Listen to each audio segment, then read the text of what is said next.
Okay, this week we are starting chapter 11. So don't forget you have an exam due this week, Wednesday by 11:59 p.m. Be sure to make sure you get that done. And then we got to work on 11.1. So we are entering a chapter for non-parametric tests.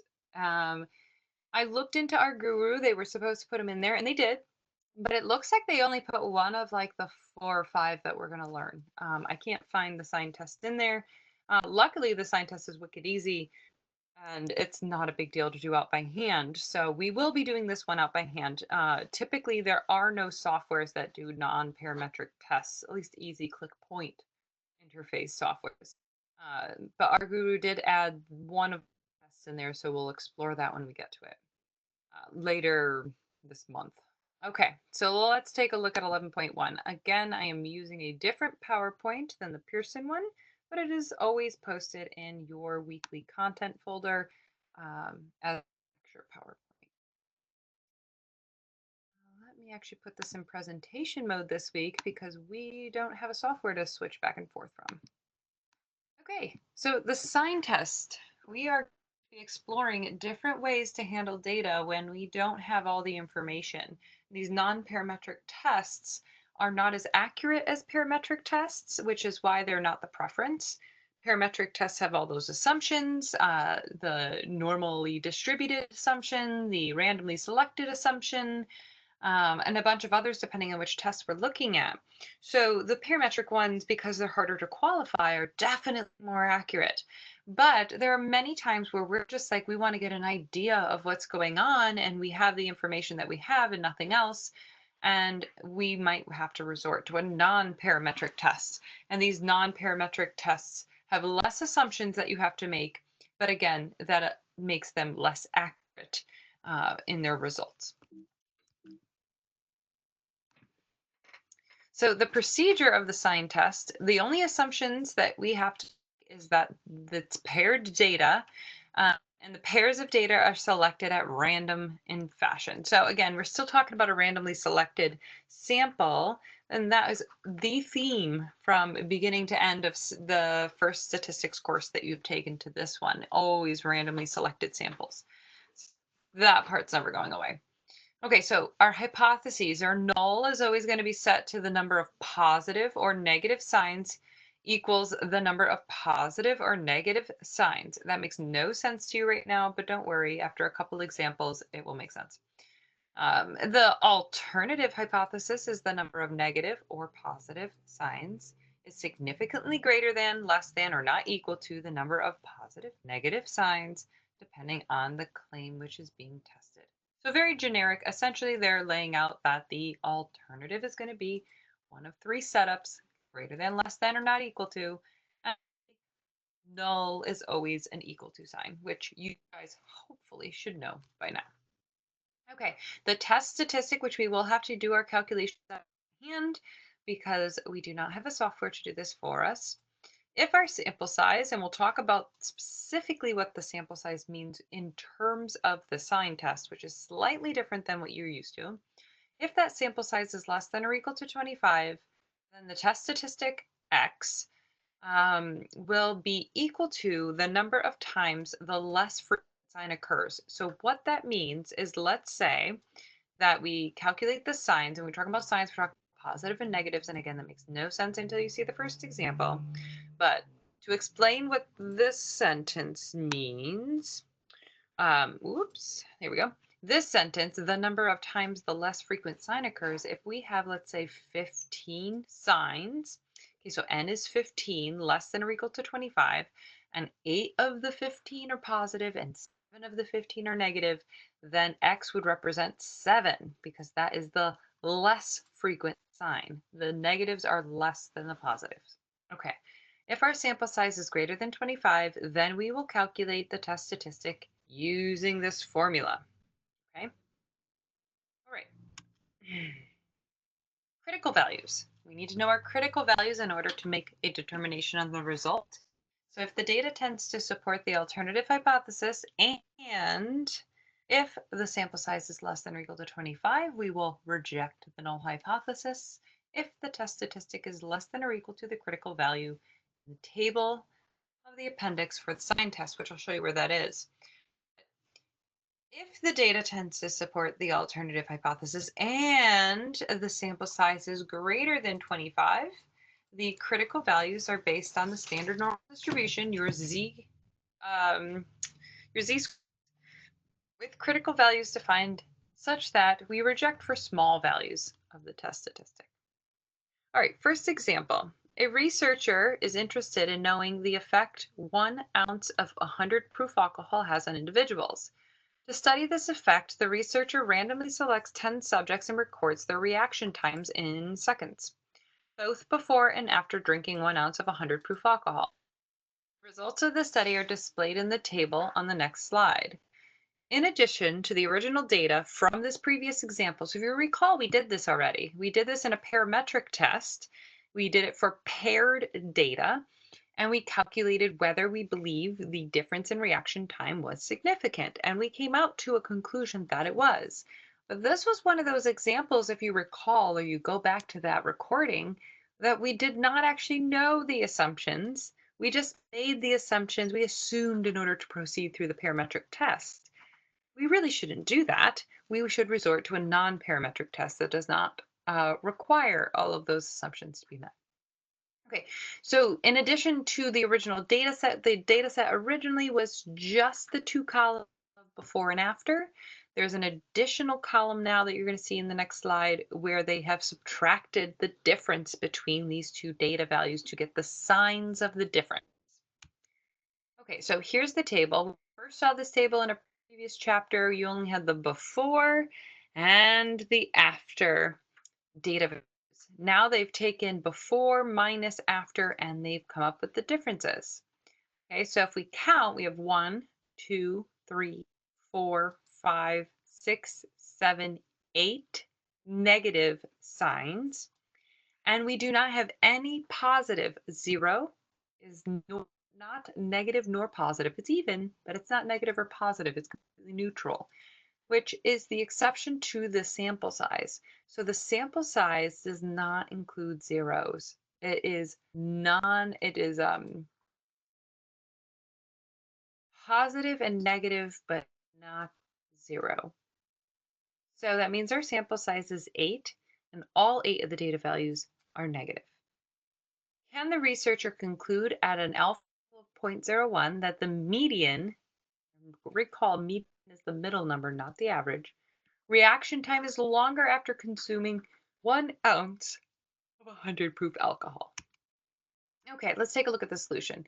So this problem was analyzed using parametric statistics back previous after when we looked at it the first time with paired difference t-test.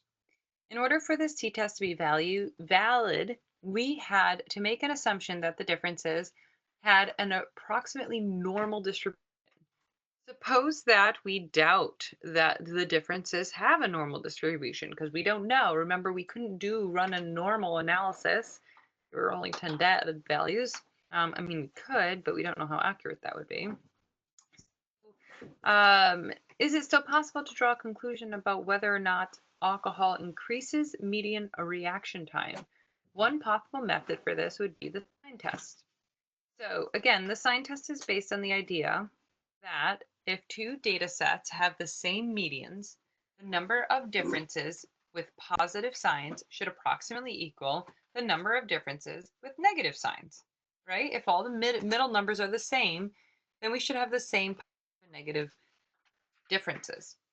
We will conclude that alcohol increases the median reaction time if the number of negative signs is significantly larger than the number of positive signs. How large is large? Let's answer this question by way of example. So determine the null and the alternative hypotheses. The null hypothesis states that there is no difference in median reaction time after drinking 1 ounce of 100 proof alcohol. The alternative hypothesis states that the median reaction time is significantly longer after drinking 1 ounce of 100 proof alcohol. The procedure we are using is called the sign test because it relies on counting the number of positive differences and the number of negative differences. Only the sign of the difference matters. The magnitude is ignored. Magnitude is the value of the number. So the fact that it's a -8 or a negative 292, the number doesn't matter. The sign is what matters. We only care about negative and positives. Okay, and differences of 0 are also ignored. Remember, when we're counting the sample size, we count the signed number differences and ignore the zeros. Since the researcher is interested in whether or not the median reaction time is longer after drinking 1 ounce of 100 proof alcohol, this is a one-sided test.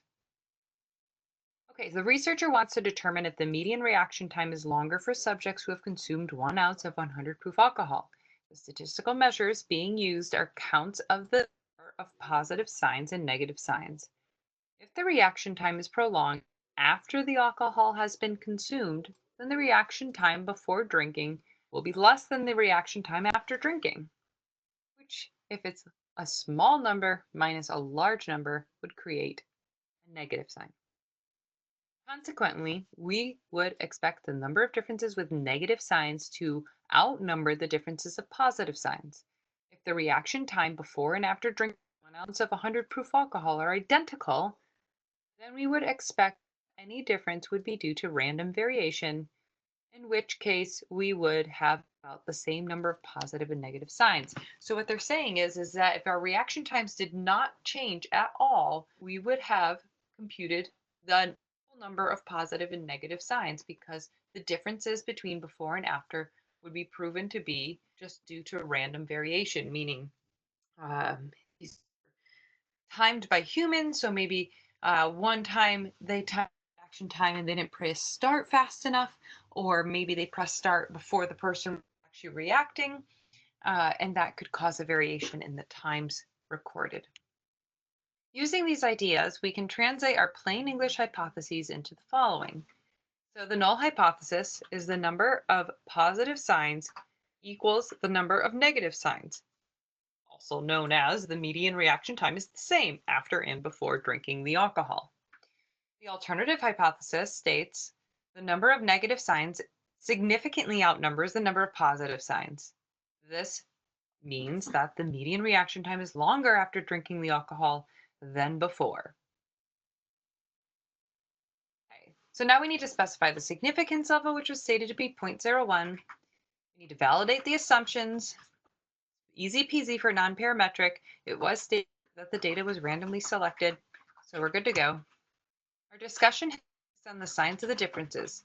Suppose we let X represent the number of times the less frequent sign is observed. Okay, so in our case, we had 8 negatives, a couple zeros. We didn't have any positive numbers, so positive has way less. In fact, there's none.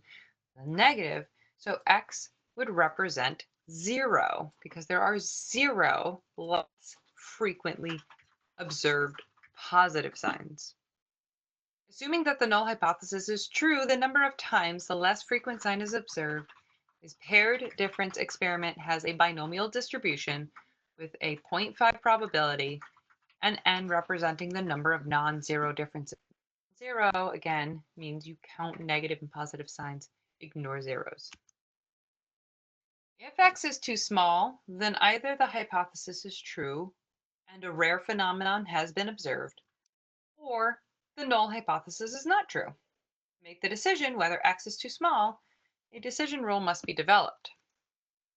So if our sample size, ignoring zeros, is less than 25, where n is equal to the number of non-zero differences, the test statistic of the sign test is the variable X described above. If your sample size is large, specifically larger than 25 for signed numbers, X can be approximated by a normal distribution. The test statistic is given by the following formula we've seen in the yellow slides. Assuming the null hypothesis is true, Z has an approximately standard normal distribution.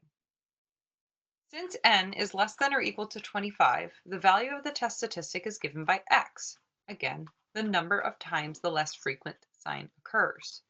The less frequent sign in this case is the positive sign, like I stated. The positive sign does not occur at all, meaning that the reaction time never decreased after drinking the alcohol. Since there are 8 negative signs and 0 positive signs, the value of x is 0. Note that differences of 0 are ignored. Again, all of those differences that came out to 0 are not included in the count of n. Since the number of positive signs is 0, this tends to support the alternative hypothesis that drinking 1 ounce of alcohol prolongs reaction time. It is safe to proceed with the test. Suppose there were not any negative signs, meaning that all the reaction times are quicker after drinking alcohol. This evidence does not support the alternative hypothesis, and the test must be halted at this point with a conclusion that the null hypothesis cannot be rejected. This stage of a one-sided sign test will always require thinking to be sure that the sign with the minimum value is the sign that supports the alternative hypothesis. If you have a smaller sample size, one that is less than or equal to 25, the critical values are given in a table that we will find in the appendix, and I'll show you where that is. Because the test statistic is defined to be the number of times the less frequent sign occurs, we will always reject the null hypothesis for small values of the test statistic. If the alternative hypothesis is greater than or less than, use the column in the table labeled for alpha for a one-tailed test. If the alternative is a not equal to sign, then you'll use the column in the table labeled for alpha. It's alpha divided by 2. Sorry, this should say alpha divided by 2 for a one-tailed test. Okay, so our sample size is 8 out of the 10 because 2 of the differences were 0, so they do not get included in the count. So there are 8 0 differences in the alcohol example with alpha set to 0.01. And the alternative hypothesis is greater than. From our table, we can find the critical value to be 0. At this point, let me stop here and show you guys where to find this table. So this table is in my stat lab. Real quick, here we go. Okay. So you're in my stat lab, and you go to your chapter contents, so your ebook, but not the e-text. You want to just go to chapter contents. It's easier to get it there. Scroll all the way down on the left side here until you see appendices. And then you have all your tables listed for you here. So we're chapter 11, but specifically we're looking for the critical values of the sign test. So when I click that link, it opens the ebook to that page. And here is the table of the critical values for the sign test. So now we have a sample size of 8. Whew, we just make this test. And we know that we have a one-tailed test with the alpha at 0.01. So I am in this column here. You can't see. Oh, here we go. Sort of highlights. There we go. So we want this alpha because it's 0.01 on a one-tailed test. And sample size 8 gives us a critical value of 0. Okay, let's head back to the PowerPoint now.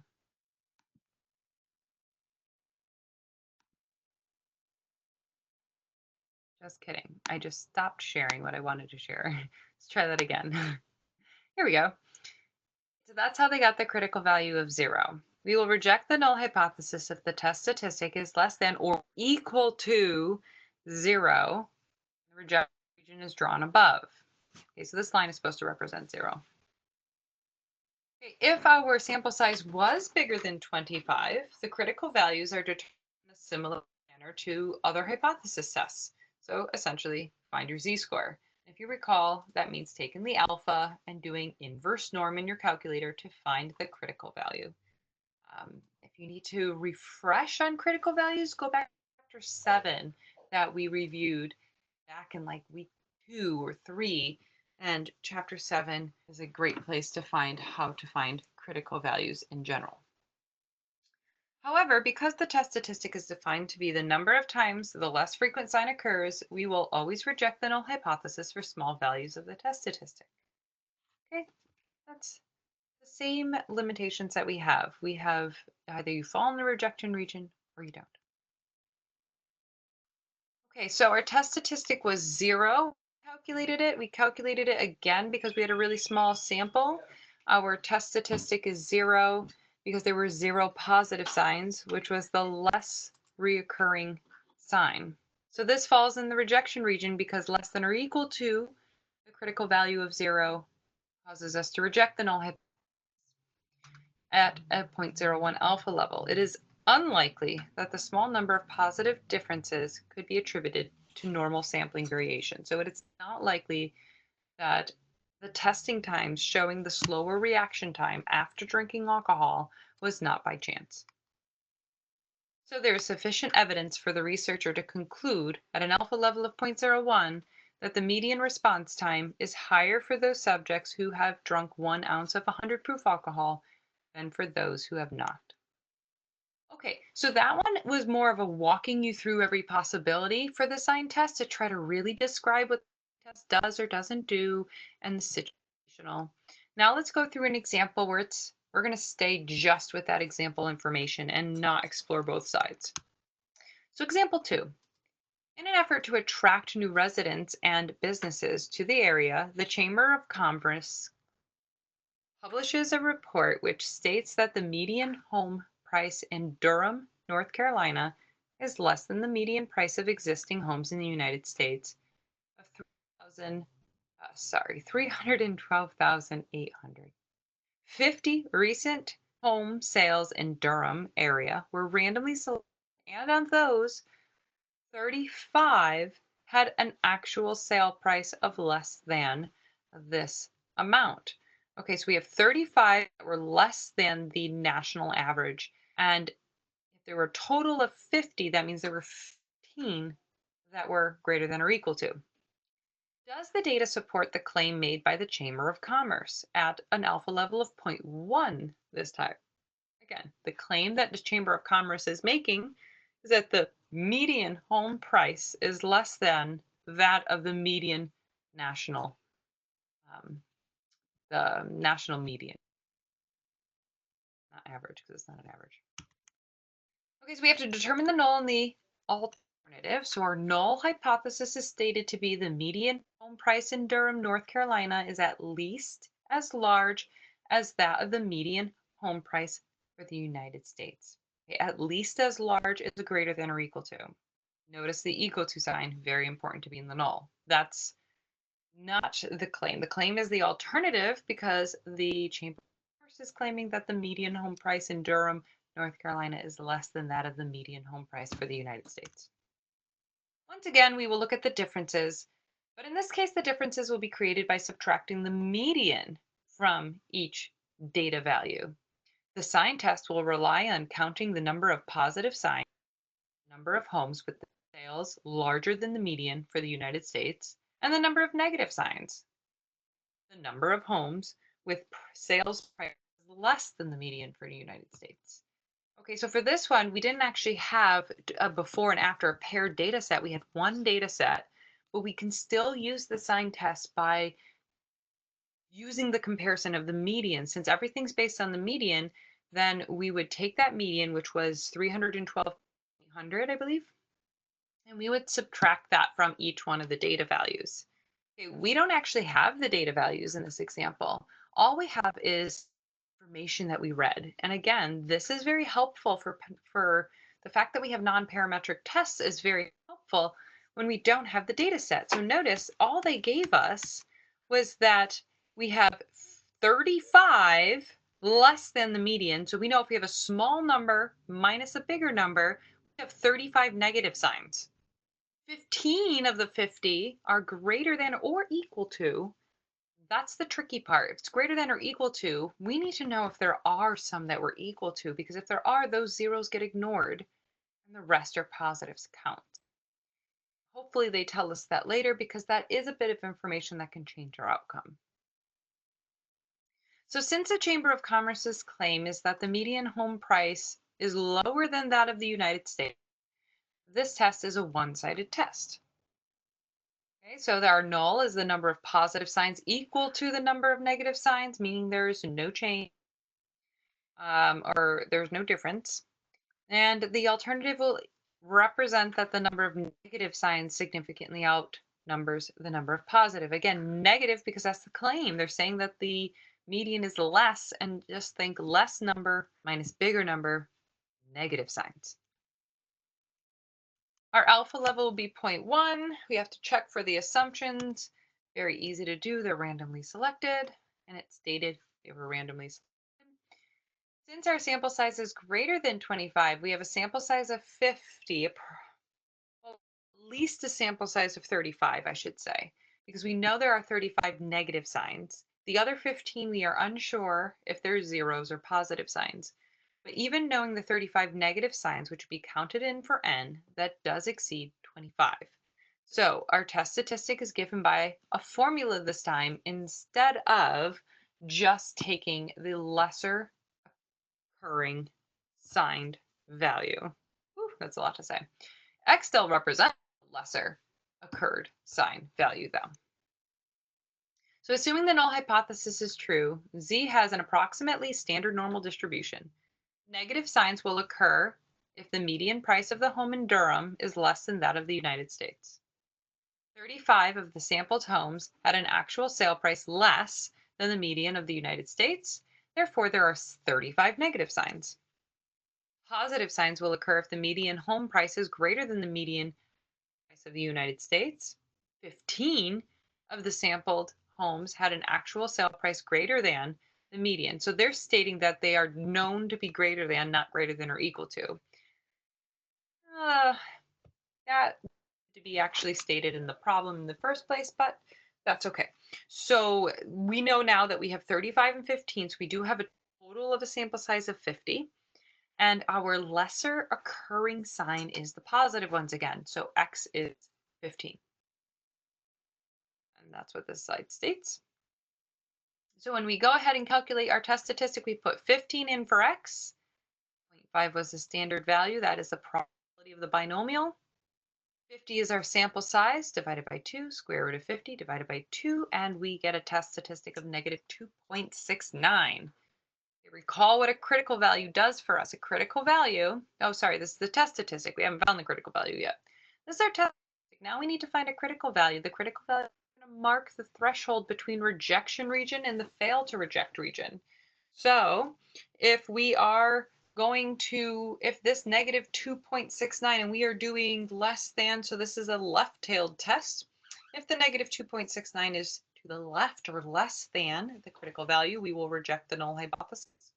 If this negative 2.69 is to the right or larger number than whatever the critical value is that we haven't found yet, we will fail to reject the null hypothesis. All right, let's determine those critical values now. So recall, since we have a large sample size of 50, bigger than 20, our critical values are going to come from the standard normal distribution or the z-score. And that's what this is stating here. Now we have a one-tailed test, so we will use alpha divided by 2 in the left tail. Oh, that would be if it was a two-tailed test. So you divide alpha by 2 if you're in a two-tailed. We should know that. You use all of alpha if you're in a one-tailed. So we're in a one-tailed, so we're going to use the whole 0.10. Recall that the way to do this in your calculator to find that critical value is you're going to go to inverse norm, which is under second vars. Let me write this down for you. I can actually show you in class calc as well. It's I can't do in the calculator on these recordings because I do not have a digital calculator on my Mac, but I can write down the steps. So recall, finding critical values,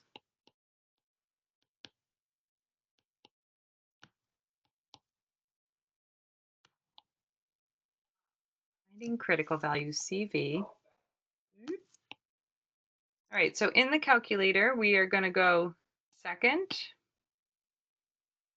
vars. Okay, so second vars. You're going to choose number 3, inverse norm.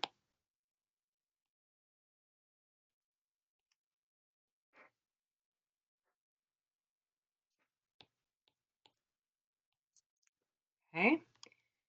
And then you are going to do inverse norm, and you're going to type the area to the left, always area to the left, to the left, comma, mu, comma, sigma. Now for us, our mu and our sigma are 0 and 1 because we are z-scores here, and we happen to have a left-tailed test, so our area to the left in this case is our alpha because we are doing an one-tailed left test. If we were doing a right-tailed test, remember the area to the left would be 1 minus alpha, 0.9, and if we were doing a two-tailed test, you would have to do 0.1 divided by 2. Okay, so if we put that into our calculators, it will spit out a critical value or z-score. And as the PowerPoint tells us, it's going to pop out negative 1.28. So since negative 2.69 is a smaller number than negative 1.28, we are going to be rejecting the null hypothesis with a significance level of 0.1. So we will state our conclusion: sufficient evidence for the Chamber of Conference to conclude at an alpha level of 0.1 that the median home price in Durham, North Carolina is significantly lower than the median home price in the United States. Okay, that concludes the sign test of 11.1. Remember, reach out to me if you have any questions. Yeah, I'm here to help. Have a good week.